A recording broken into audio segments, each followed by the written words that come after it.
I won't blame you if you get all the Marys mixed up. There's a lot of Marys in the Bible. Why they're all named Mary, I don't know.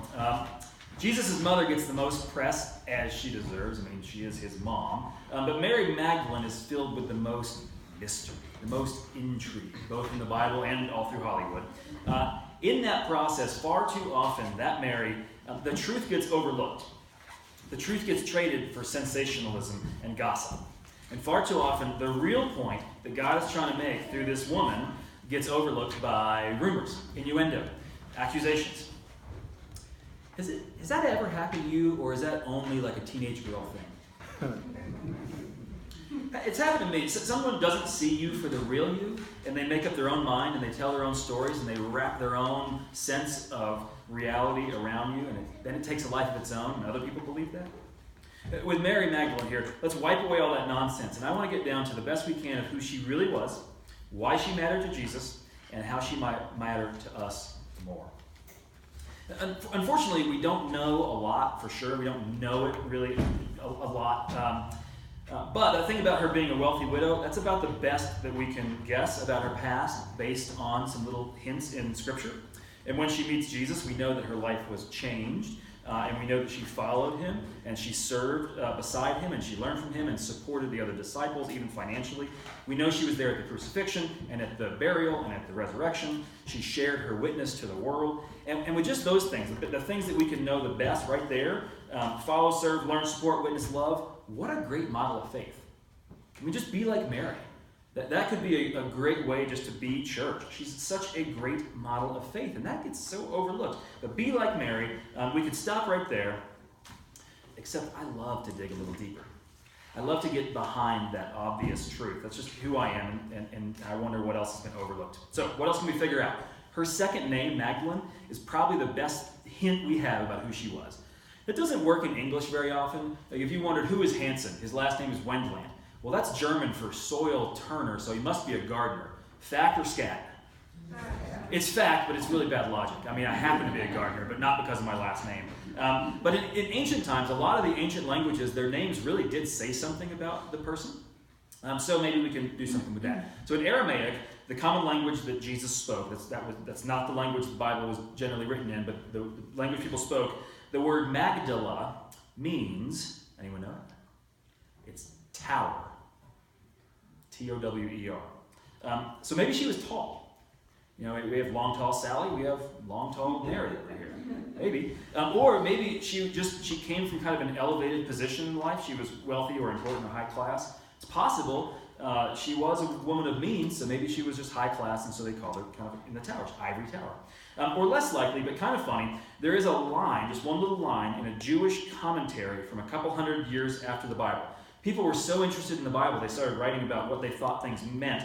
And a couple hundred years later, this guy is writing about Mary's life and says she's a hairdresser. We don't know what that is. He thinks actually the Mary that's a hairdresser is Jesus' mom, the Virgin Mary. But some other people who were reading his writings and guesses, they thought that they started picturing Mary Magdalene as a hairdresser, like doing these hairdos kind of like Marge Simpson, like ancient Marge Simpsons with these towers of hair walking around.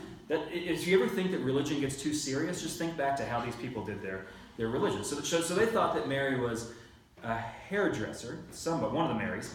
But then if you fast forward to the 17th century, this random Christian commentator is writing about the commentary, about the Bible, and he's got some serious problems, this guy. It doesn't come out all the time, but some guys have some real problems that come out when they start dealing with women. Some of you have dealt with that. I don't know why guys do that, but maybe we can stop that. But this guy in the 17th century was writing about the hairdresser theory, and he decided this. One, obviously, only harlots get haircuts. Huh? And two, the Virgin Mary wasn't a harlot. Okay, I can get on board with that. So, the Jewish Mary hairdresser must have been Mary Magdalene. Huh? Which must have meant that she was also a prostitute herself. No, that doesn't follow at all. Just like the Pope said 500 years back there. It's like Monty Python. What else floats? Small rocks. No, this is terrible logic. There's so much wrong with that. And these ridiculous rumors, especially rumors about sexuality, get tagged onto people and dragged around, especially when men say dumb things. So It's the most ridiculous character attack I've seen since this morning on Facebook. But that's what happened there, 17th century. If you get nothing else out of the service, let it be this. Don't believe dumb things. And don't spread dumb rumors. Okay, that's basic. That's not Christian. That's just human. Okay? Anyway, what else could Magdala mean other than tower? Maybe hairdresser. Who knows? Well, Magdala was also a Hebrew city. It's on the western shore of the Sea of Galilee, so Jesus used to sail all through there. Those guys who were fishermen, they would fish all through there. And on the western side, there was a city called Magdala. In some places, it's spelled a little bit different. If you go to Israel today, there's a city called Migdala, just a little bit, just a couple miles north. In the picture in your bulletin is of the ancient location of Magdala, and if you stand out on Google Earth, you'd see Migdala just right there. So it's possible that Mary came from that city. We have Nedheads, they have Magdalenes. Makes sense? Magdala was a bigger town. It had been the regional hub, kind of like a county seat, until the Romans started building another city just down the road, just south of that. Jesus was about 23 years old. Romans wanted, they said, you have your own county seat, we're going to build our own. So they built this city called Tiberias. As a regional hub, Magdala had at least a few wealthy people. What does that mean? Well, if I had told you that a bunch of wealthy women were in a small farming village like Nazareth, that wouldn't really make sense. Small farming villages like Erie, there's not enough wealthy people to have a wealthy women's support group in a little town in the middle of nowhere, but maybe in a big city like Magdala, that's possible. So it's possible they were hanging out there. Also, independent of Mary herself, the Bible says Jesus sailed to Magdala a couple times. So maybe he met her on one of his trips there. From outside the Bible, just history, just regular history, we know that Magdala was named Magdala because, any guesses? There's a tower. Wow, she's amazing. Yeah, you redeemed that pew from when Alicia had their wrong guess there. You're right, but it's not the tower you're thinking of. It's not a military tower. Okay, the archaeologists have been there, they've dug out. In that time, when Mary would have been alive, no military anything, no walls, no towers, no anything. What it was a tower for drying fish. Not really normal, but they had this big tower they dry their fish on. In Greek, the same town that means tower, in Greek the name of the town was Tarichia, which means pickling. And the archaeologists who've gone there, they found all these salt remains. So the town, what they did is they would fish, and they would salt their fish and pickle their fish and then sell them. That's the town industry that made so much money. So it would not be too unfair to call Mary Pickled Fish. Which might not be fair, not spiritual, but you're going to remember that. There's one other possibility. So Mary might have come from that town. She might have been tall. But there's one other possibility. Often tower would refer to like a military tower, a place of defense. But they've dug. There's no such thing in that time frame. So if Mary came from there, she wasn't around soldiers. A lot of towns in that area, Roman veterans would live. So Caesarea Philippi, where Jesus does some other miracles later in the Bible, a lot of Roman soldiers up there, Roman soldiers in Jerusalem, Roman soldiers all over the place, but not in Magdala when Jesus was walking around. However, everything so far that I've said is based on kind of Bible and history outside the Bible and the best guesses we have. Everything that comes next is a little bit more elaborate theory about Jesus' message and what it meant, and how various Christians lived it, good and bad, how the gospel writers tried to shape it, and a possibility about how Mary might have been a symbolic key about Jesus' message, about how she stood for something, and how the word Magdala stood for something more than she even was. I can't prove this.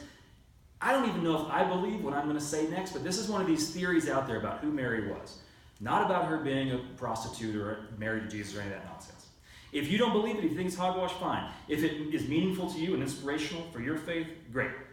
But at the very least, no matter what comes next, at the very least, God believed in Mary so much that God put the entire truth of the resurrection in her hands, which is remarkable. Remarkable. And if what I tell you is inspirational and paints an even more amazing theory of how God works through anyone, through everyone, that's awesome. So, here it goes. Number one. Back in the day, when the Romans had their own local rulers, like Pontius Pilate and Herod, you've heard of them, they were in charge, but they also, in order to build goodwill with the countries that they took over, they let the local people have their own governors. right? We still kind of do this today. When the U.S. was in charge of Iraq, you made partnerships with local leaders, at least partnerships with local leaders to let them feel like they're in charge. And as long as the Jewish regions paid their taxes and followed the Roman rules, they could have their own governor. Got it? Makes sense? Number 2, in the year 66, which is 33 years after Jesus died, 33 years for the church to kind of grow up without him. In the year 66, the Jews chose this new governor for the Galilee area. Some of you have heard of him. His name is Josephus. He wrote a history of the Jewish people for Rome later, and that includes there's only 2 times outside the Bible where the name Jesus shows up in that time frame, in that first century. Josephus is one of those. So Josephus, this politician turned historian, became the Jewish governor of Galilee in 66. He was responsible for 17 cities and towns. In his office, the Romans said you have to live in Tiberias, so he lived it there. And one of his first orders of business was to build city walls with towers. There you go. The archaeologists have found these city walls, and they can date them very easily, where they found the foundations of them, date them very easily to 66 AD, right? They were built for protection, more military thing than a fish thing. So 3, Josephus, was he planning for like a revolution? Like he built the towers so that if the Roman soldiers showed up, he could knock them back? I don't know. Maybe, maybe not. Probably not. But a lot of people in that time frame, from Jesus on, were really interested in some kind of a military revolt. They wanted their country back, kick the Romans out. We learned last week this whole history, 800 years of Jews being under the thumb of one government or another. We know that Peter in the Bible, probably one of these counter-revolutionary insurrectionist guys who would carry around a specific sword in order to kill Roman soldiers. The Romans were terrified of Jesus sparking a military riot. So all these things are in the air. In 50 CE, we know there was a big revolt in Jerusalem. So by the late 60s, when Josephus is building the walls, is there going to be a revolt? Would God want that? What can we do about it? I don't know. But in that climate, little fights in Jerusalem, little skirmishes on the countryside, arguments in every newspaper of the day, Josephus built walls around Magdala. Good idea? I don't know. When you were in Iraq, if one of the cities would like all of a sudden put up a bunch of big walls, and what would the U.S. have done about that? We would have moved there. We would have gone right there, right? Well, okay, so the Romans and the U.S. are on the same page. So 1 year after Josephus starts building the walls, the Roman general named Vespasian, and I know it's a lot of history here, just hang on, we're going to get to this, get to the meat here. Vespasian showed up, he moved right there, to Tiberias first, the Roman capital of the region, just down the road, and he comes up, knock, knock, and Josephus says, who's there? Vespasian. And Josephus just says, like, scat right off the bat. He's terrified. Because there's a whole, I know, I set that joke up for 40 minutes, and only a couple people really caught on to it quick enough. But there's a whole Roman guard, a whole army right outside of this wall. So Josephus is terrified. He opens the gates. He surrenders right away. It's yours. Sorry, guys. Good idea to surrender, because Vespasian goes and kills anyone who fights back. Anyone who even says anything bad about Rome just kills them right away. So they knock down a bunch of Jewish homes in that city and in all those cities. They keep Josephus, and they tell him puppet dance, and the puppet danced. For the rest of his career, he did whatever Rome told him. 5, for 3 more years, those little insurrections, those little grumblings kept happening around Israel, but only for 3 more years.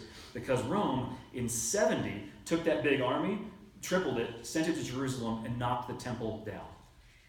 The temple, we did this once in here, the Temple of Jerusalem is kind of like from the size of from 3rd Street to Chapita Park with huge, huge walls. And they took that and they just, it's gone, right? The only thing left is what we now call the Wailing Wall. And it's huge, huge stones. But they knocked the whole thing down in 70, and that's it. Israel has nothing left. There's no more fighting back. Rome has just squashed them. It's done.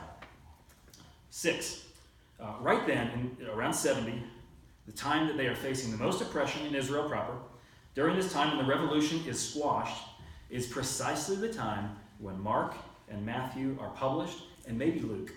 Luke might have been a couple years later, but right then when there's the most oppression, those 3 books get published. And when that oppression moves over to Rome in Italy, and a bunch of Christians are blamed for a fire, and they start throwing people to the lions, you know about these things from Gladiator and such, that's when John is written. So right when Christians are under the most oppression is when the most important books of the Bible show up. It's kind of interesting. So 7. Now we're going to land the plane, right?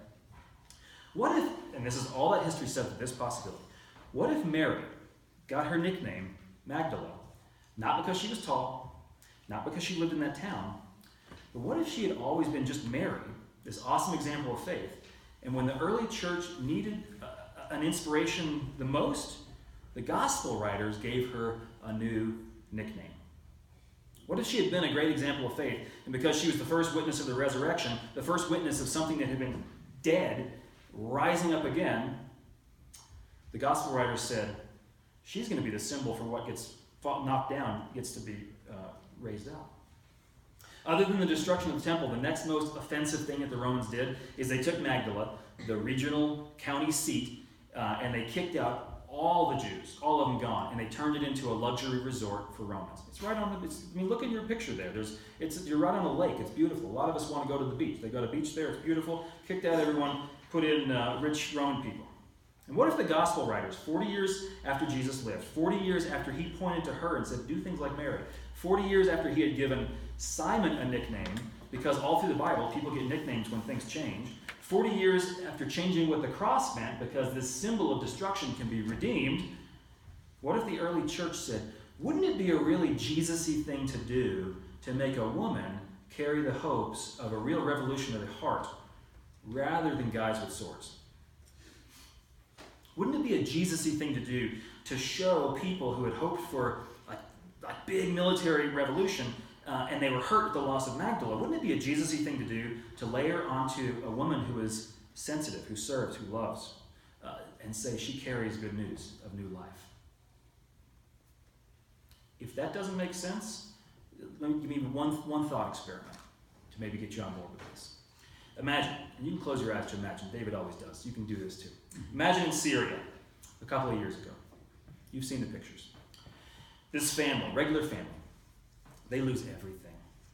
Business is crushed, they're kicked out of their homes, the mosque becomes like a bar for the occupying forces. Maybe they lose a child as they flee, they barely survive the boat ride, they're trapped at a refugee camp.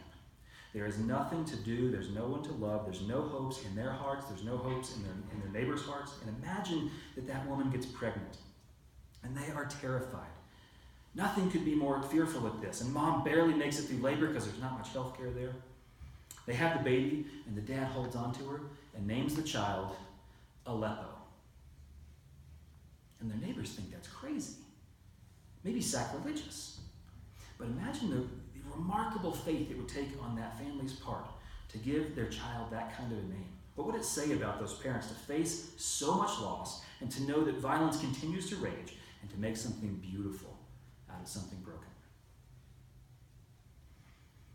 That's a made-up story, as far as I know.